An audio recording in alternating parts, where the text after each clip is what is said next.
नमस्कार दोस्तों, स्वागत है आपका आरएस के क्लासेस में।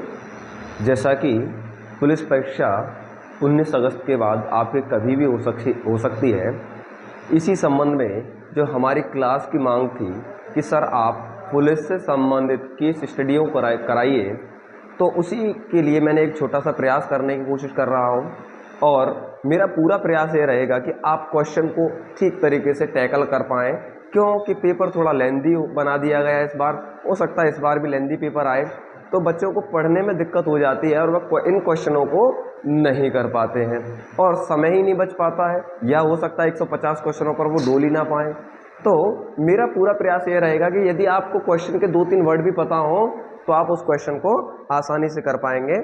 जैसे कि क्वेश्चन लिखा हुआ है, और क्वेश्चन है जो 17 फरवरी 2024 को जो एग्ज़ाम हुआ पहले शिफ्ट का, उसका एक क्वेश्चन है कि यदि आप एक पुलिस अधिकारी के रूप में तैनात हैं, स्थानीय मेले में उत्तेजित भीड़ ने एक किशोर पर चोरी का आरोप लगाया है और मॉब लिंचिंग का भीड़ प्रयास कर रही है, मॉब लिंचिंग का भीड़ प्रयास कर रही है, ऐसी स्थिति में आपको क्या करना चाहिए?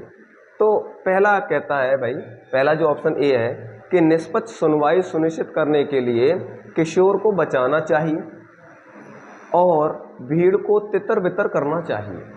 पहला क्वेश्चन कहीं ना कहीं, जो पहला ऑप्शन है वो कहीं ना कहीं सटीक बैठ रहा है, लेकिन 3 और ऑप्शन है वो पढ़ने पड़ेंगे हमें। पूछताछ के लिए आरोपी को गिरफ्तार करना चाहिए, वह बल का प्रयोग भी। क्या आपको लगता है कि पहले इसको बचाना चाहिए कि पहले पूछताछ के लिए गिरफ्तार कर लें? एक तो उस व्यक्ति को पीटा जा रहा है भीड़ तंत्र के द्वारा, यानी मॉब लिंचिंग हो रही है उसके साथ में, यानी भीड़ तंत्र के द्वारा पीटा जाना ही मॉब लिंचिंग है। कह रहा है कि पुलिस आरोपी को गिरफ्तार करे पूछताछ के लिए और बल का प्रयोग भी करे। तो ये क्वेश्चन जो है, इसका जो ऑप्शन नंबर बी है, ये पूरी तरीके से गलत है। हमारा काम होगा उसको भीड़ तंत्र से बचाना और उसके बात को सुनना। दबाव डालकर आरोपी से जुर्म कबूल करवाना चाहिए, ऑप्शन नंबर सी कहता है। दबाव डालकर पुलिस, आपके समाज में पुलिस की एक ऐसी छवि है कि पुलिस जुर्म को कबूल करवा लेती है, आप मूवियों में देखते हैं, इसीलिए उस प्रकार का एक जो है स्टेटमेंट डाला गया है ऑप्शन सी के रूप में कि दबाव डालकर के पुलिस दबाव डालकर कुछ भी करवा सकती है। नहीं, हमारे यहाँ निष्पक्ष सुनवाई की जो है, हमारे यहाँ पर निष्पक्ष सुनवाई को ही ज़्यादा प्राथमिकता दी जाती है न्यायालयों में। तो चाहे न्यायालय हो चाहे कानून व्यवस्था हो, वहाँ पर निष्पक्ष सुनवाई की बात की जाती है, न कि दबाव डालकर। अगला कहता है ऑप्शन नंबर डी, यदि पर्याप्त सबूत उपलब्ध है तो भीड़ के हवाले कर देना चाहिए, यानी भीड़ को, आरोपित को दंडित करना चाहिए। पर्याप्त सबूत है, हमारे देश में चोरी करता हुआ कोई भी व्यक्ति पाया जाता है, भले उसके पास मोबाइल मिले, पर्स मिले, तो उसको तुरंत पुलिस के हवाले करना चाहिए, ना कि भीड़ के हवाले। तो उसको तुरंत पुलिस के हवाले करें, पुलिस उसके साथ जो भी उसके ऊपर कार्रवाई करनी होगी वो पुलिस करेगी, लेकिन यहाँ पर भीड़ के हवाले नहीं किया जा सकता, क्योंकि मामला मॉब लिंचिंग का बन जाएगा, और मॉब लिंचिंग का बन जाएगा तो इसका मतलब क्या है कि उसके जीवन जीने के अधिकार को खतरा हो जाएगा, और जीवन जीने के अधिकार को खतरा हो जाएगा तो आपको क्या लगता है, कानून व्यवस्था पर सवाल उठेंगे, न्यायपालिका पर सवाल उठेंगे। इसलिए सबसे बेहतर ऑप्शन यही है कि आपको एक अधिकारी है तो आपको निष्पक्ष सुनवाई करनी चाहिए। दूसरा, किशोर को बचाना चाहिए और भीड़ को तितर बितर करना चाहिए। क्यों? क्योंकि भीड़ गुस्से में रहती है, भीड़ और आएगी, हो सकता है कि पुलिस वालों को भी इसमें जो है, इसमें घिराव में आ जाए, हो सकता है कि इस व्यक्ति की हत्या कर दें, हो सकता है कि और कोई या गंभीर रूप से इसको चोटिल कर दें। तो पहली प्राथमिकता होगी कि भाई इस व्यक्ति को किसी भी तरीके से इस भीड़ से अलग किया जाए और इसको तुरंत तत्काल ही नज़दीकी थाने में ले जाया जाए, जिससे ये एक तरीके से सुरक्षित रहे, और इसके ऊपर जो भी हमें कार्रवाई करनी होगी हम इसको एक कार्रवाई के रूप में देखेंगे। ये पुलिस अधिकारी के रूप में आपका एक कर्तव्य होना चाहिए। तो आप इस क्वेश्चन को आसानी से, क्योंकि यहाँ पर क्वेश्चन है थोड़ा पढ़ने में, जो लड़के हिंदी पढ़ने में थोड़े से दिक्कत लेते हैं उनको हो सकता है क्वेश्चन को पढ़ने में दिक्कत आए, क्योंकि आप लोग प्रीवियस पेपर के यदि आप केस स्टडी को हल कर पाएंगे तो उसका आंसर आप लोग आसानी से दे सकते हैं। और मेरा ये मानना है कि यदि आप दो चीज़ें इसमें देख लें, जैसे एक पुलिस अधिकारी के रूप में आपसे बात कर रहा है तो आपको एज ए पुलिस अधिकारी बनना पड़ेगा, और दूसरा कह रहा है कि मॉब लिंचिंग की घटनाएं हमारे देश में हो रही हैं तो इसको कैसे रोका जाए और इस पर यदि केस बनते हैं तो सबसे पहले आपकी प्राथमिकता क्या होगी। यदि ऐसा ही एक केस और बने, मान लेते हैं कि आप एक विशेष समुदाय से और आप फल की ढकेल लगाते हैं, एक दूसरे विशेष समुदाय के लोग वहां आते हैं और आपके साथ फल को लेकर मोलतोल भाव करते हैं और आपके साथ फिर वह लड़ाई होती है, आपके बीच झगड़ा होता है, फिर आप भीड़ बुलाकर लाते हैं, अपने साथी दोस्तों को बुलाकर लाते हैं और उस फल वाले को, एक विशेष समुदाय के व्यक्ति को आप पीट देते हैं। तो ऐसी स्थिति में आप वहां से गुजर रहे होते हैं, आप एक पुलिस अधिकारी हैं, ऐसी स्थिति में आपको क्या करना चाहिए? ऐसी स्थिति में क्या करना चाहिए? तो ऐसी स्थिति में आपको तुरंत 100 नंबर पर या आपको नजदीकी थाने को सूचित करना चाहिए, क्योंकि भीड़ उत्तेजित हो चुकी है। वहां से आपको थोड़ा फोर्स बुलाना चाहिए, फोर्स बुलाने के साथ ही उस व्यक्ति को तुरंत ही कवर करना चाहिए और कवर करके तुरंत ही उस व्यक्ति को एक ऐसे स्थान पर ले जाया जाना चाहिए जहां वो सुरक्षित रहे और सारे मामले की निष्पक्ष रूप से तहकीकात करनी चाहिए। कौन किसने क्या कहा क्या नहीं कहा, इन मामलों की जांच करते हुए आप सही न्याय कर पाएंगे। हमारे देश में मॉब लिंचिंग जैसी घटनाएं बड़ी तीव्र गति से बढ़ रही हैं और आप यदि न्यूज़पेपर, क्योंकि उत्तर प्रदेश पुलिस वाले जो बच्चे हैं वो शायद न्यूज़पेपर को नहीं पढ़ते, न्यूज़पेपर तभी पढ़ते हैं जब एग्जाम की खबर हो ओनली। आप यदि इनको केस स्टडी को आप डेली न्यूज़पेपर पढ़ेंगे तो आपको डेली जो है केस स्टडियाँ पता चल जाएंगे। उत्तर प्रदेश पुलिस ने वहाँ ये किया, लोकल न्यूज आती है वहाँ ये किया, अपहरण के मामले हैं, चोरी के मामले हैं, डकैती के मामले हैं, पुलिस क्या कर रही है। इन क्वेश्चनों को आसान करना अखबार से हम लोग सीधा आसानी से टैकल कर सकते हैं। आपको किसी विशेष संस्थान से, किसी विशेष जो है क्लास से कोई भी कोचिंग लेने की इसके लिए आवश्यकता नहीं होती है, केवल अंडरस्टैंडिंग होनी चाहिए भाई। अगर अंडरस्टैंडिंग नहीं है तो आप जो है इन क्वेश्चनों को नहीं कर पाएंगे। मुझे लगता है कि आप 14 क्वेश्चन जो 14 से 16 नंबर के जो क्वेश्चन आ रहे हैं उनको आप एक तरीके से मझधार में छोड़कर जा रहे हैं, जो आपको सिलेक्शन दिलाने में बहुत ज़्यादा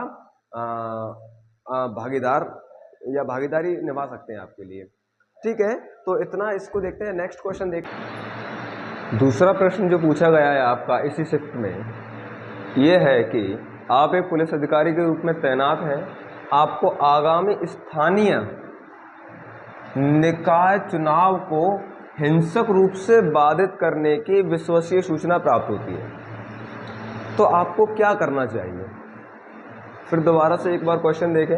यदि आप एक पुलिस अधिकारी हैं, आपको एक बहुत जो है विश्वसनीय जानकारी प्राप्त हुई है, विश्वसनीय है कि भैया ऐसा है कि जो स्थानीय निकाय चुनाव है उनको पूरी तरीके से बाधित किया जा सकता है, तब आप क्या कदम उठाएंगे?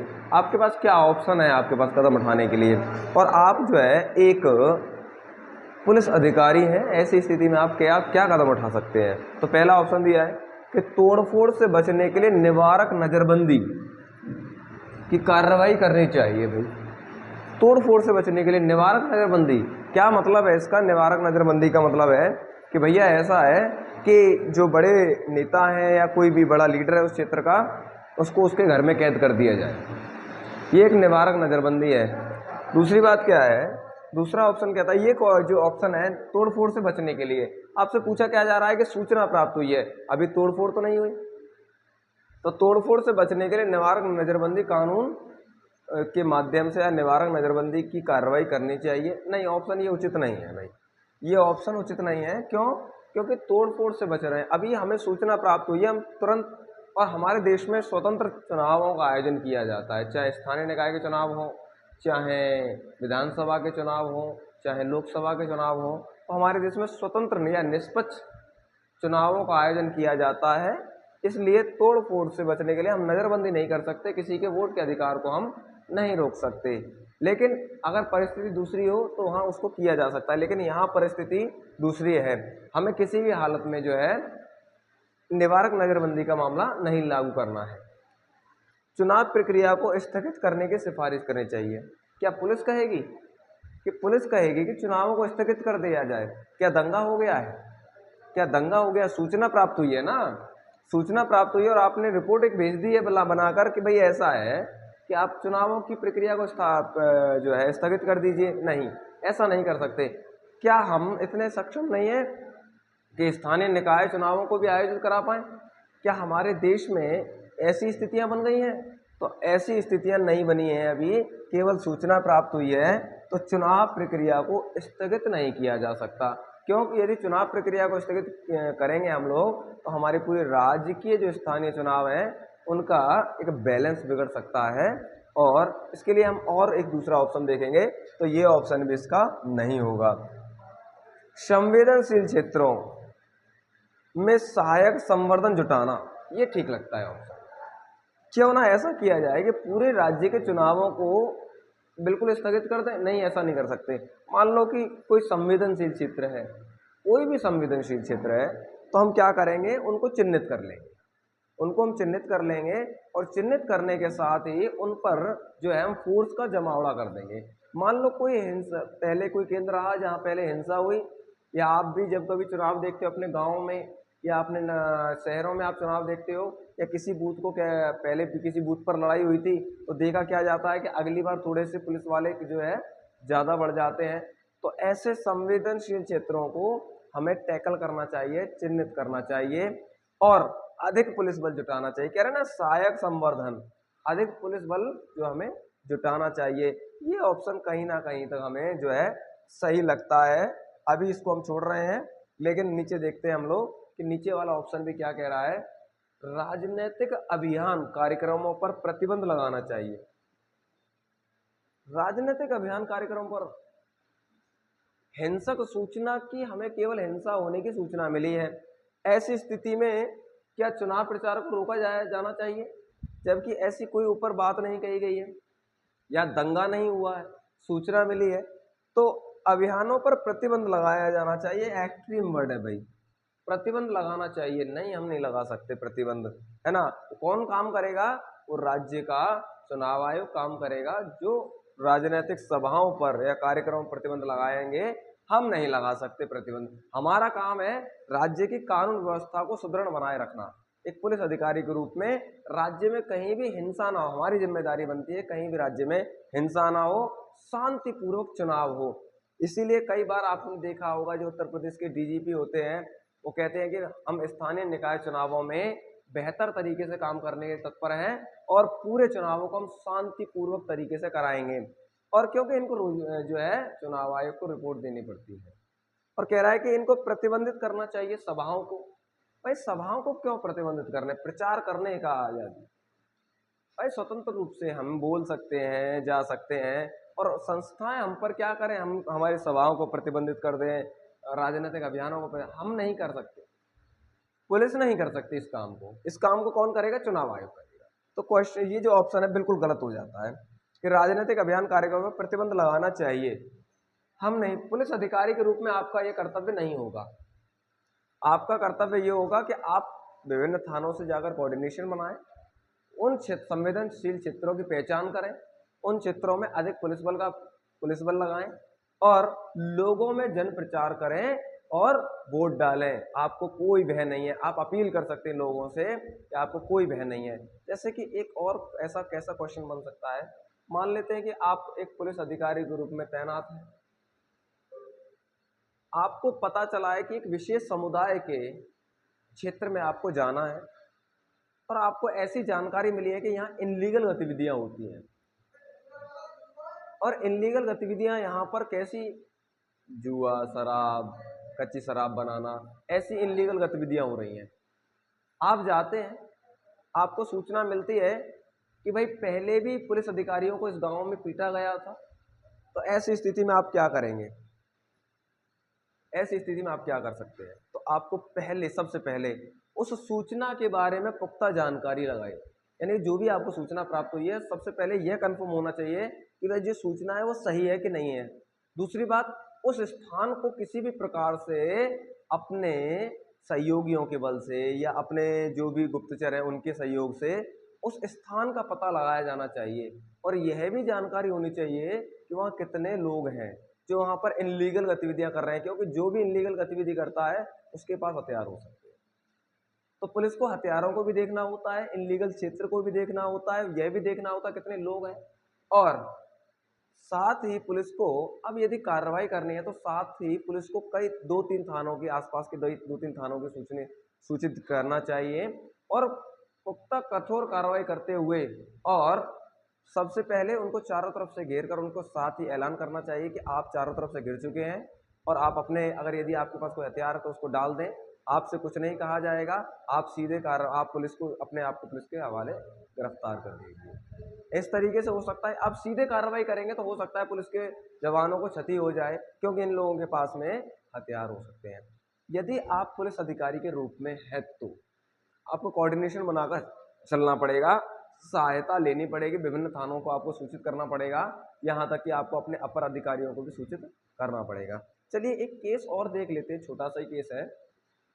मान लो कि आप थाने में हैं, थाने के पुलिस इंचार्ज हैं, एसएचओ मान लीजिए आप कि एसएचओ हैं आप और आपको गश्ती के रूप में डाला जाता है, यानी गश्ती की ड्यूटी पर छोड़ा जाता है, एसएचओ हैं आप, लेकिन आपका जो क्षेत्र है वो मतलब आईटी है, सेल है। सेल के आप सेल में पहले रह के आए हैं 3 साल और आप अभी आपको गश्ती के क्षेत्र में डाल दिया गया है, तो क्या लगता है कि आप अपनी गश्ती की ड्यूटी को अच्छे तरीके से कर पाएंगे? जो गश्त की ड्यूटी है क्या आप उसको अच्छे तरीके से कर पाएंगे? आपको गश्त की ड्यूटी के प्रति आपका क्या कर्तव्य होना चाहिए?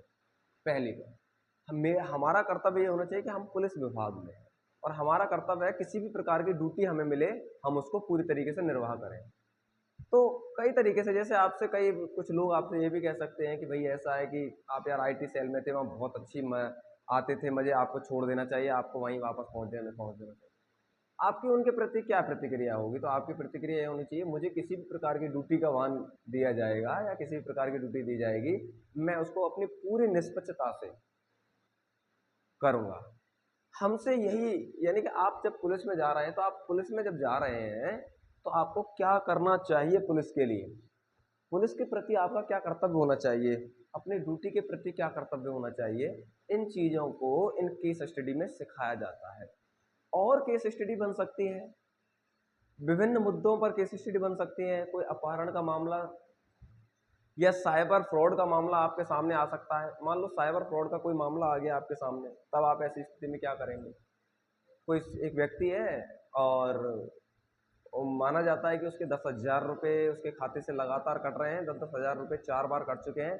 ऐसी स्थिति में आपको उसको क्या सलाह देंगे और क्या कार्रवाई करेंगे? तो पहले तो यह है कि उसके तत्काल एफआईआर को रजिस्टर करेंगे, तत्काल बैंक को सूचित करेंगे, बैंक को सूचित करने के साथ ही उस खाते पर होल्ड लगवाएंगे, तुरंत रुकवाएंगे उस खाते से, जिससे ज़्यादा पैसा ना निकल सके। और यह भी जानकारी करेंगे कि उस जो भी पैसा जिस खाते में आया और जिस खाते से गया है वो कहाँ गया है। साइबर सेल को इस केस को सौंप देंगे और इस मामले को धोखाधड़ी के मामले के रूप में दर्ज करते हुए आप इसकी प्राथमिक कार्रवाई को सुनिश्चित करेंगे। यदि आप क्वेश्चनों को समाज में रहते हुए टैकल करेंगे तो मेरा पूरा विश्वास है कि आप क्वेश्चनों को अच्छे से कर पाएंगे। देखो उसके क्वेश्चन के एरिया क्या हो सकते हैं?